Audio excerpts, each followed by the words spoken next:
Good afternoon, everyone. So I'm gonna do my colleague to colleague video perspectives. I definitely thought that a lot of these readings were very interesting and brought up some very valid points. To think about how I would model and promote information literacy is that something that I would use is according to the Coronavirus Puts Information Literacy in Curriculum Spotlight by Shauna De La Rosa. She stated that, quote, information literacy has become increasingly difficult to teach in the coronavirus era, unquote. Just that teaching that students that are not all information that's obtained on the internet is going to be a credible source has been something that's very hard to teach, considering that's how a lot of the media and social media specifically works, of people liking, sharing, reposting things. Modeling this for students of like how to read through a particular media source to determine if it's credible or not will just be a vital resource for them as they navigate through life. I will also promote and model the technology integration so that way students understand that there is an appropriate time and place for technology. Specifically in the article, 5 Ways Technology in the Classroom is Changing Education, Danny Morrico states how classrooms have really changed over the years, and specifically the 5th way that he was talking about was that how technology allows teachers to really individualize student learning. I thought that was a very big topic, considering that every student needs to have like a different entry level. So that way, as we go through, we prepare a lesson, we could utilize technology to help give each of those students a different entry level would be really great. Best practices of technology as my role in a high school math teacher classroom. Considering whether or not I'm going to be integrating technology versus just using it is something that I'm really going to consider from now on when creating a lesson. I just want to make sure that the technology is a vital delivery tool for that information. For example, in our Algebra 1 classes right now, we're looking at arithmetic versus geometric sequences and seeing how those change over time.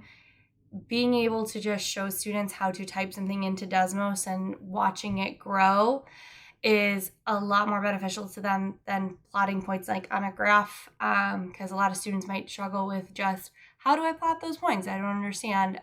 So having them just type it in and then seeing the pattern form using technology has been great for that.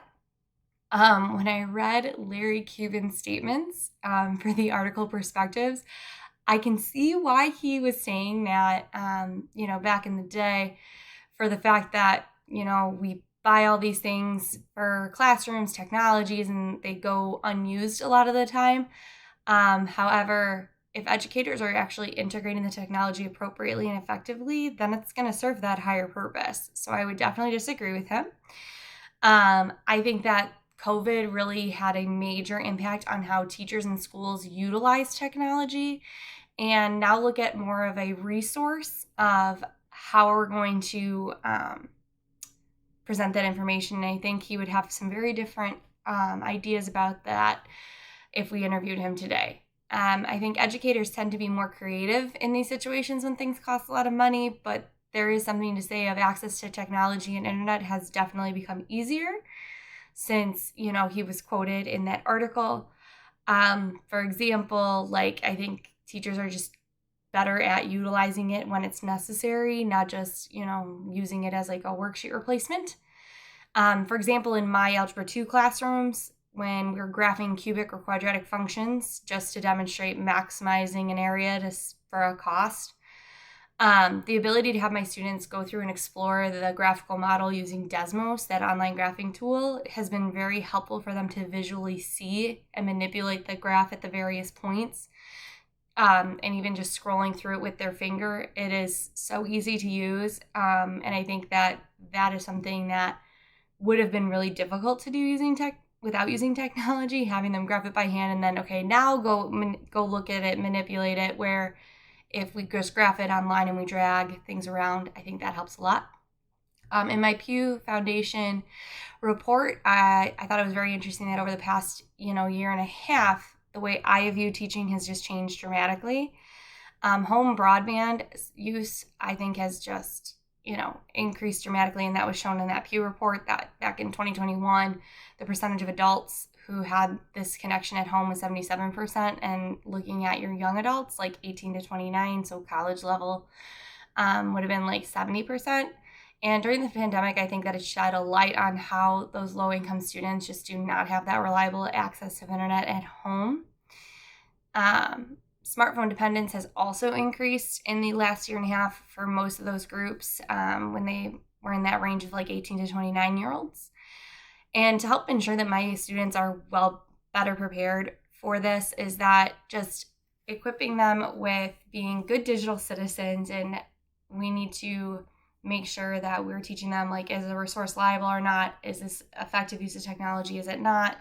And promoting the modeling aspect of, like, this is how we're going to appropriately use our device, or how I'm going to appropriately use my cell phone during class if I need something. So just constantly going through and modeling for them is going to definitely help our students.